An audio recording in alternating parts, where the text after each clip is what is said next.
Hello सभी को। मेरा नाम जेपी सर है। जैसा कि सभी बच्चे मुझे जेपी सर के नाम से जानते हैं, जेपी सर के नाम से बुलाते हैं। मैं आईआईटी पीवीएस का एक स्टूडेंट हूँ, रह चुका हूँ आईआईटी पीवीएस का। भी मैं आईआईटीएन ड्रॉपर हूँ और फिलहाल जैक बोर्ड को पढ़ाते हुए मेरे 5 साल हो गए हैं, मतलब 5 साल का एक्सपीरियंस बोल सकते हो। तो आज मैं जैक बोर्ड का क्लास 11th के कुछ बेसिक क्वेश्चंस करने वाला हूँ। टोटल 40 क्वेश्चन है जो तुम्हारे एग्जाम में या तो आएंगे या तो आ सकते हैं। अगर नहीं आया तो इससे रिलेटेड ही कोई ना कोई क्वेश्चन आएगा, इसके बाहर कुछ आने का चांसेस बहुत कम लगता है। सो बेसिकली ये जो क्वेश्चंस आज हम लोग टोटल 40 क्वेश्चंस करने वाले, ये तुम्हारे सेट्स ही हैं। तो पहले हम सारे जितने भी तुम्हारे फिजिक्स के, केमिस्ट्री के, मान लेते हैं फिजिक्स के, केमिस्ट्री के, मैथमेटिक्स के, इन सभी के पहले, फिर बायोलॉजी के सारे सेट्स को पहले कवर करेंगे। जब सारे सेट्स कवर हो जाएंगे तो फंडामेंटली हम लोग धीरे धीरे आगे बढ़ेंगे। और कुछ मैं ये प्लान भी कर रहा हूँ कि तुम्हारा जो 11th एंड 12 का जो बोर्ड एग्जाम का जो तैयारी है, झारखंड बोर्ड का, झारखंड एकेडमिक काउंसिल का, ये लगभग लगभग मैं करा दूंगा इसी चैनल पे। तो चलो शुरू करते हैं बिना टाइम वेस्ट करते हुए। सबसे पहला जो क्वेश्चन है वो क्वेश्चन बात कर रहा है, what is the which among the following is not a basic unit of measurement. मतलब यूनिट्स जो हम लोग पढ़े थे चैप्टर में, ये यूनिट दो भाग में डिवाइडेड होता है। पहला है फंडामेंटल यूनिट एंड दूसरा है derived unit. Fundamental unit total 7 है। और इसका मैं एक इजी ट्रिक भी बताया था कि अगर किसी का फॉर्मूला है तो वो फंडामेंटल यूनिट्स नहीं हो सकता है, किसी का फॉर्मूला नहीं है तो फंडामेंटल यूनिट्स है। बेसिक ट्रिक है, सब में मत लगाना। जैसे हमारे पास फंडामेंटल यूनिट टोटल 7 है, और इन फंडामेंटल यूनिट को जोड़ जाड़ के जो बनाएंगे, गुना करके, भाग करके, कुछ भी करके, तो वो डिराइव यूनिट कहलाएगा। जैसे फंडामेंटल यूनिट में हम लोग मास ले सकते हैं, उसके बाद डिस्टेंस ले सकते हैं, डिस्प्लेसमेंट ले सकते हैं। बट अगर बात करें मोमेंटम का, जैसे यहाँ पे क्वेश्चन है, time, time is a fundamental unit, temperature is a fundamental unit, mass is a fundamental unit. लेकिन मोमेंटम का हमारे पास फॉर्मूला है, P is equal to mass into velocity. अब मैं अभी बोला एक स्टेटमेंट कि अगर किसी का अगर किसी भी क्वांटिटी का अगर फॉर्मूला है तो फंडामेंटल यूनिट्स नहीं कहलाएगा, मतलब बेसिक यूनिट नहीं कहलाएगा। तो इसका आंसर है मोमेंटम। टाइम फंडामेंटल यूनिट है, टेम्परेचर भी फंडामेंटल यूनिट है, मास भी फंडामेंटल यूनिट है, मोमेंटम फंडामेंटल यूनिट नहीं है। तो हमारा जो आंसर होगा वो हो जाएगा संवेग, मोमेंटम। अगला है, the dimension of kinetic energy is the same as that of. मतलब काइनेटिक एनर्जी का जो डायमेंशन है वो नीचे इन चार ऑप्शन में से किससे मिलता जुलता है या किसके साथ सेम है। काइनेटिक एनर्जी का डायमेंशन के लिए पहले काइनेटिक एनर्जी का फॉर्मूला बता दो। काइनेटिक एनर्जी बराबर हम पढ़े थे 1/2 मास इंटू वेलोसिटी स्क्वायर। मतलब ध्यान से देखो तो मास और वेलोसिटी का स्क्वायर है। प्रेशर का फॉर्मूला क्या तुमको पता है क्या? प्रेशर का बताओ। प्रेशर का फॉर्मूला क्या हो जाएगा? Pressure is equal to force per unit area. ये इससे मिलता जुलता तो नहीं है। फोर्स का जो यूनिट होता है, डायमेंशन, वो होता है MLT-2, और एरिया का यूनिट होता है L स्क्वायर। तो ये मिलता जुलता तो नहीं लग रहा है और सेम आएगा नहीं, क्योंकि मास का डायमेंशन होता है M और वेलोसिटी का होता है LT-1। स्क्वायर कर देंगे तो ये दोनों में 2 2 चल जाएगा। ये हो गया काइनेटिक एनर्जी का डायमेंशन, जो इसके साथ प्रेशर के साथ तो नहीं मैच कर रहा है। फोर्स के साथ क्या मैच कर सकता है? ध्यान से देखो, फोर्स का होता है MLT-2। फोर्स का हमारे पास डायमेंशन पता है MLT-2, जो ये मैच नहीं कर रहा है। मोमेंटम का भी देख लिए, मैच नहीं कर सकता क्योंकि M इंटू वी स्क्वायर, और मोमेंटम का फॉर्मूला ही होता है मास इंटू वेलोसिटी।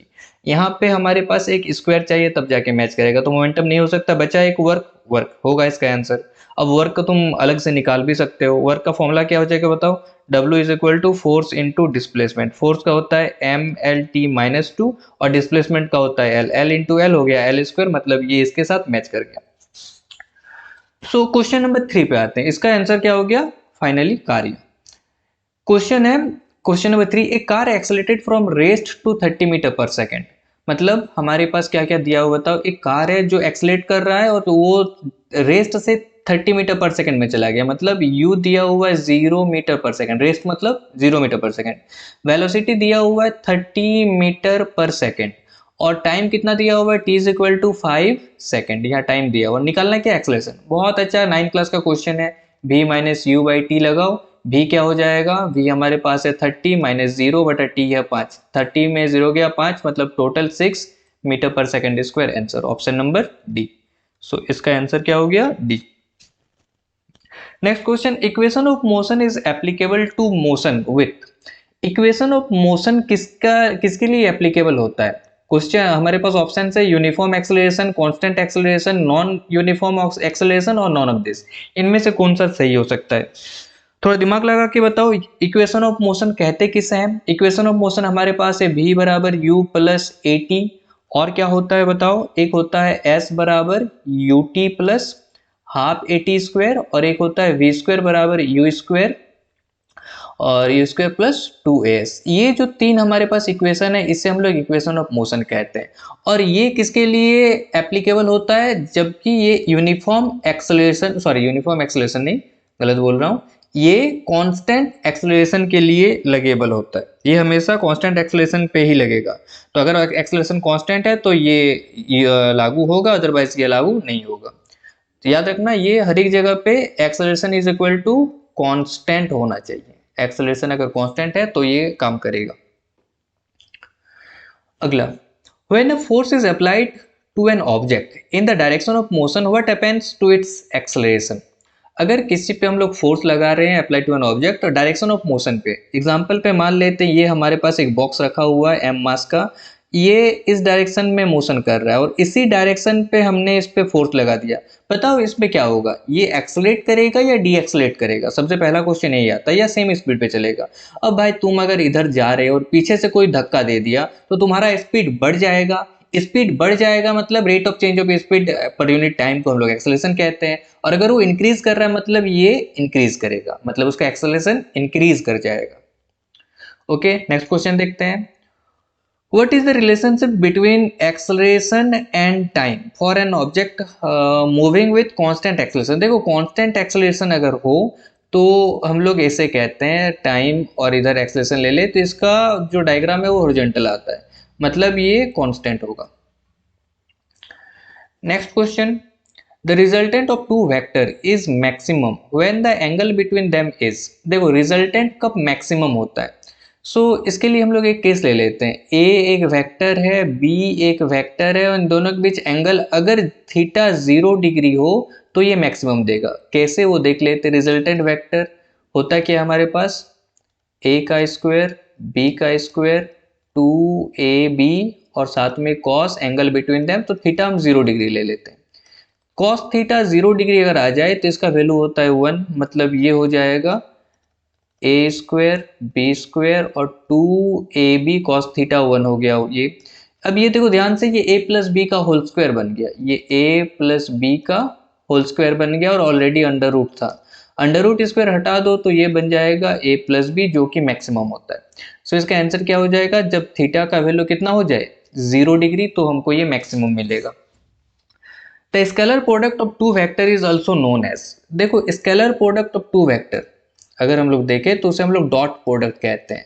हमारे पास दो टाइप्स के प्रोडक्ट होते हैं, एक है डॉट प्रोडक्ट जिसे स्केलर प्रोडक्ट कहते हैं, और दूसरा है क्रॉस प्रोडक्ट जिसे वेक्टर प्रोडक्ट कहते हैं। क्यों, ये हम लोग डिटेल में आगे देख सकते हैं। What is the angle of projection of maximum range? देखो अगर हम लोग किसी को प्रोजेक्ट कर रहे हैं, किसी को प्रोजेक्टाइल मोशन में, तो वो जाएगा। अब ये जो डिस्टेंस है हॉरिजॉन्टल डिस्टेंस, इसे हम लोग रेंज कहते हैं। और ये किस एंगल पे होता है? 45 डिग्री पे। एक ऑप्शन मिलेगा देखो 30 डिग्री 60 डिग्री 45 डिग्री, यहाँ मिला 90 डिग्री। ये हो गया हमारे पास 90 डिग्री आंसर। आगे बढ़ते हैं नेक्स्ट क्वेश्चन में। Which of the following quantities remains constant throughout the projectile motion? देखो प्रोजेक्टाइल मोशन को जब हम लोग फेंकते हैं, मतलब जब उसको हम लोग प्रोजेक्ट करते हैं तो ये ऐसे जाता है। अब ये इंटायर मोशन में कहीं भी अगर देख लो तो इसका जो एक्सेलरेशन होता है वो कांस्टेंट रहता है, जी। एक्सेलरेशन इस पे क्या रहता है? जी रहता है।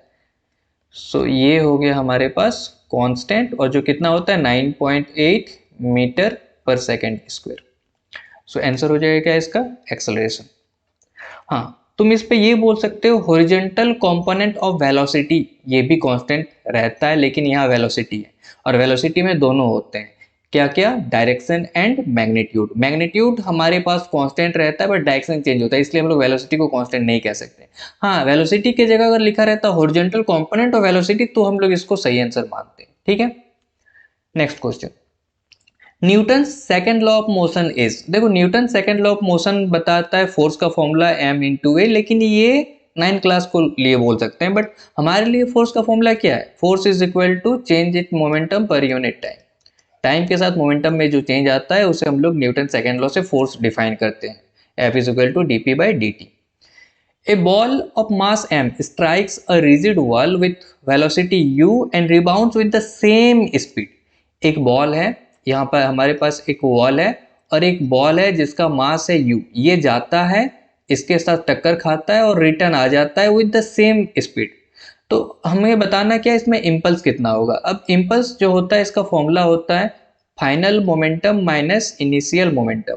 बताओ फाइनल मोमेंटम क्या हो जाएगा? फाइनल मोमेंटम मतलब ये रिटर्न आते टाइम ये हो जाएगा माइनस एम इंटू यू, और इनिशियल मोमेंटम हमारे पास क्या था? एम इंटू यू सेम, तो ये हो जाएगा minus 2 times m into u. हमारे पास ऑप्शन नंबर डी मैच कर गया। अगला क्वेश्चन है लुब्रिकेशंस इज यूज्ड टू, देखो लुब्रिकेशंस क्या है, ये हम लोग तब यूज करते हैं जब हमें फ्रिक्शन को कम करना होता है। मतलब कहीं पे बहुत ज़्यादा फ्रिक्शन है तो उसमें हम लोग लुब्रिकेशन यूज लुब्रिकेंट दे देते हैं, तो वहाँ फ्रिक्शन बहुत कम हो जाता है। तो सीधा सिंपल आंसर है इसका decrease the friction. Next, a force of 10 Newton acts on a body of mass 1 kg, then the acceleration produced in a body। अब तो फोर्स हमारे पास दिया हुआ है 10 न्यूटन, मास दिया हुआ है 1 kg, और तुमको बताना है एक्सेलरेशन। ए बराबर फॉर्मूला क्या हो जाएगा? एफ बाई एम, 10 बाई 1, सीधा सीधा आंसर है 10 metre per second square. Option number B इसका सही आंसर हो गया। नाउ आगे बढ़ते हैं। Relationship between kinetic energy and momentum. देखो काइनेटिक एनर्जी और मोमेंटम के बीच रिलेशन क्या होता है, अब इसको कैसे डिफाइन कर सकते हैं बताओ। काइनेटिक एनर्जी का फॉर्मूला क्या हमें पता है? अगर ध्यान से देखो तो काइनेटिक एनर्जी का फॉर्मूला हो जाता है 1/2 m इंटू वी स्क्वायर। अब अगर इसको ऊपर नीचे m से मल्टीप्लाइड कर दे तो क्या बन जाएगा बताओ? एम स्क्वायर बन जाएगा ऊपर, तो ये हो जाएगा m square v square by 2m। M square v square को क्या हम एम भी का होल स्क्वायर लिख सकते हैं, डिवाइड बाई 2m, और एम भी का होल स्क्वायर, एम भी मतलब होता है मोमेंटम p का स्क्वायर बन जाएगा divide by 2m। Option number D हमारा मैच कर गया, kinetic energy is equal to p square by 2m।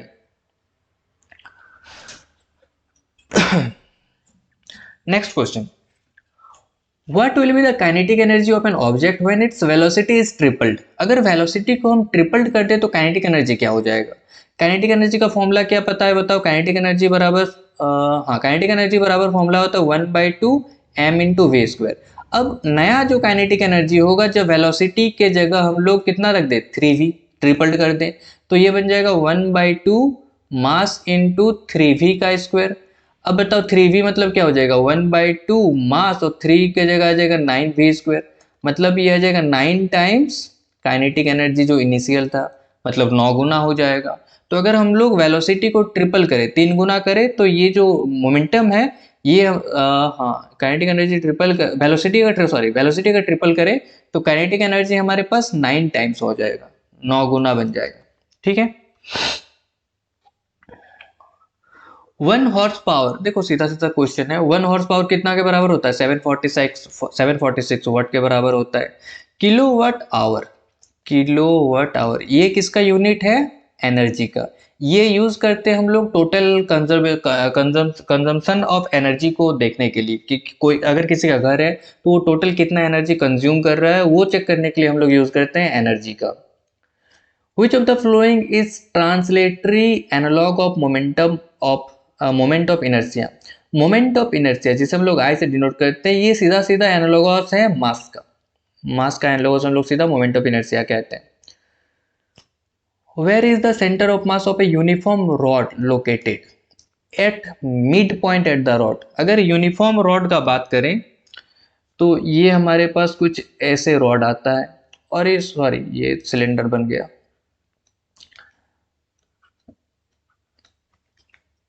हमारे पास ये रॉड है और इस रॉड का जो अगर moment of inertia centre of mass देखने जाए तो वो मिड पॉइंट पे होगा। Next question, what is the moment of inertia of A solid sphere? Moment of inertia किसी सॉलिड स्फीयर का क्या होगा? सॉलिड स्फीयर का जो मोमेंट ऑफ इनर्शिया होता है वो होता है 2/5 mr square. Moment of inertia अगर देखें तो ये बन जाएगा 2/5 mr²। Next question, what is the escape velocity. देखो एस्केप वेलोसिटी तुमको डायरेक्ट पढ़ाया गया था, 11.2 किलोमीटर पर सेकेंड की स्पीड से अगर किसी भी चीज को थ्रो करते हैं तो वो जो ग्रेविटेशन फोर्स फील्ड है उससे बाहर चल जाएगा, इसे हम लोग एस्केप वेलोसिटी कहते हैं। In an elliptical orbit where is the sun located. Gravitation chapter में अच्छे से पढ़ाया होगा कि इलेप्टिकल सरफेस है जिसमें दो फोकाई रहते हैं, इसमें से किसी एक फोकाई में हमारे पास सन प्रेजेंट रहता है, तो at one of the foci. The weight of an object on the moon is approximately, ये पता है मून में अगर जाए तो जो वेट होता है वो 1/6 हो जाता है, 1/6 टाइम्स हो जाता है जो भी हमारे पास अर्थ में रहता है उसका वेट उसके कंपेयर में। For a satellite moving in an orbit around the earth the ratio of kinetic energy to potential energy. देखो काइनेटिक एनर्जी का अगर फॉर्मूला हम लोग देखने जाए तो ये हो जाता है Gmm/2r। इसी जगह पे अगर पोटेंशियल एनर्जी का फॉर्मूला देखने जाए तो ये हो जाता है -Gmm/r। दोनों में साफ साफ दिख रहा है ये डिवाइड बाई 2 का, तो ऑप्शन नंबर ए सही हो गया हमारे पास। Next question, the restoring force per unit area. देखो अगर फोर्स पर यूनिट एरिया बोले तो ये होता है प्रेशर, लेकिन restoring force per unit area कहा जाए तो ये होता है स्ट्रेस। सेम सेम है, थोड़ा सा अलग है। Substance which can be stretch to cause large strain. अगर कोई सब्सटेंस है जिसको हम लोग स्ट्रेच करके हम लोग उसको और लंबा कर सके तो उसे हम लोग इलास्टोमर कहते हैं। फिर एक सीधा सीधा क्वेश्चन है, 1 poise is equal to Newton s metre square, ये क्या होता है। तो देखो जो पॉइज है ये एक्चुअली एक क्या कहते हैं इसे, वर्ड मुझे, रुको, इसका वर्ड का मीनिंग डायनामिक विस्कोसिटी होता है। पॉइज मतलब क्या होता है, डायनामिक विस्कोसिटी, और ये किसके बराबर होता है, 0.1 के। Next question, the frictional resistance for a fluid in a motion is. देखो जो फ्रिक्शनल रेजिस्टेंस होता है इसका फॉर्मूला हम ऐसे डिफाइन कर सकते हैं, F is equal to tau डब्ल्यू इंटू एरिया। तो जो फ्रिक्शनल रेजिस्टेंस फोर्स है वो डायरेक्टली प्रोपोर्शनल है उसके एरिया के, और ये टी टाउ डब्ल्यू है हमारे पास शेयर स्ट्रेस। सो हमारे पास यहाँ पे कोई ऑप्शन है इनवर्सली प्रोपोर्शनल नहीं, डायरेक्टली प्रोपोर्शनल में होगा, हाँ directly proportional to surface area, option number C. Next question, a drop of water is broken into 2 drops. देखो दो ड्रॉप, एक बड़ा ड्रॉप है इसको तोड़ के दो छोटा ड्रॉप बनाया गया है, फिर इन दोनों को जोड़ के एक बड़ा ड्रॉप बना ले, तो इसमें से कौन सा प्रॉपर्टी है जो इस पे एप्लीकेबल हो सकता है। ठीक है, दोनों को सम करें तो इसमें रेडियस नहीं हो सकता, सरफेस एनर्जी इंक्रीज कर जाता है, सरफेस एरिया भी नहीं हो सकता है, ये चेंज हो जाएगा, बट वॉल्यूम सेम होगा। इसका जितना वॉल्यूम होगा इन दोनों को तोड़ के फिर से जोड़े तो इसका वॉल्यूम भी सेम, अगर इसका वॉल्यूम भी है तो बाद में इसका भी वॉल्यूम भी ही हो जाएगा। Next, when water is heated from 0 to, ये बहुत अच्छा क्वेश्चन है, अगर पानी को हम लोग 0 से 4 डिग्री सेल्सियस तक गर्म करें तो वॉल्यूम ऑफ वाटर क्या होगा। देखो 0 से 4 डिग्री सेल्सियस तक जब हम इसको गर्म करते हैं तो जो वॉल्यूम है ये डिक्रीज करता है, बट एट 4 डिग्री सेल्सियस जो वॉल्यूम है ये सबसे मिनिमम होता है, और बियॉन्ड 4 डिग्री सेल्सियस मतलब 4 डिग्री सेल्सियस के बाद जो वॉल्यूम है ये इंक्रीज करता है। तो ये बोला 0 से 4 के बीच क्या होगा, ये डिक्रीज करेगा। फिर याद रखना 0 से 4 के बाद, 4 के बाद वॉल्यूम मिनिमम हो जाएगा, फिर ये इंक्रीज करना शुरू हो जाएगा। अगला question, the absorptive power of perfect black body. देखो परफेक्ट ब्लैक बॉडी का अगर एब्जॉर्प्टिव पावर देखे तो वो 1 होता है, मतलब वो परफेक्टली एब्जॉर्ब करेगा, कोई भी चीज हो उसको एब्जॉर्ब कर लेगा, इसीलिए उसको हम लोग परफेक्टली ब्लैक बॉडी कहते हैं। The zeroth law of thermodynamics leads to the concept of, zeroth law of thermodynamics किस चीज के लिए है, टेम्परेचर के लिए। अगला, first law of thermodynamics leads to conservation of, बताओ क्या हो जाएगा इसमें से। नेक्स्ट है first law of thermodynamics leads to, first law of thermodynamics कहाँ हम लोग एप्लीकेबल करते हैं, कंजर्वेशन ऑफ एनर्जी में। नेक्स्ट क्वेश्चन, ऐसा unit of universal gas constant. देखो ये फॉर्मूला हो जाएगा PV is equal to NRT, जहाँ पे R है हमारा गैस कॉन्स्टेंट, तो R इज इक्वल टू हो जाएगा PV बाई NT। अब इसको हम लोग डिराइव कर ले तो ये हमारे लिए आ जाएगा joule mole inverse kelvin inverse. In A monoatomic gas molecule degree of freedom is, degree of freedom कितना हो जाएगा इसका 3। मोनोएटमिक गैस है तो वो एक्स एक्सिस में जा सकता है, वाई एक्सिस में जा सकता है, जेड एक्सिस में जा सकता है, बस ये तीन ही हमारे पास डिग्री ऑफ फ्रीडम है। What is the time period of pendulum, इसका हम लोग सीधा formula T is equal to formula हो जाता है टोटल टाइम बाई क्या हो जाएगा नंबर ऑफ ऑक्सीलेशन, ऑक्सीले टोटल 20 सेकेंड्स है और नंबर ऑफ ऑक्सीलेशन 10 है, मतलब 2 हो जाएगा हमारे पास इसका answer. Next question, what is the SI unit of frequency, सीधा सीधा क्वेश्चन है, हर्ट्ज, क्लास 9 का कोई लड़का भी ये बोल देगा। Which of the flowing example of transverse wave, इनमें से कौन सा ट्रांसवर्स वेव है? सो इनमें से सिर्फ लाइट वेव जो है वो ट्रांसवर्स वेव है, बाकी कोई ट्रांसवर्स वेव नहीं है। Next, the maximum displacement of particle from its equilibrium position, अगर कोई पार्टिकल है ये इसका इक्विलिब्रियम पोजीशन जिसका मैक्सिमम जो डिस्टेंस होगा यहाँ से यहाँ तक उसे हम लोग एम्पलीट्यूड कहते हैं। सो ये हो गया एम्पलीट्यूड। चलो ये आज का इतना क्वेश्चन था, 40 क्वेश्चन। अब नेक्स्ट वीडियो में और 40 क्वेश्चंस लेके आऊँगा। सो नेक्स्ट वीडियो के लिए वेट करना, नेक्स्ट वीडियो नेक्स्ट 2-3 दिन में मिल जाएगा, उसमें फिर से हम लोग 40 क्वेश्चन करेंगे सिर्फ और सिर्फ जैकबोर्ड के लिए, जो जैकबोर्ड में आ सकते हैं। ओके, मिलते हैं हम लोग नेक्स्ट वीडियो में।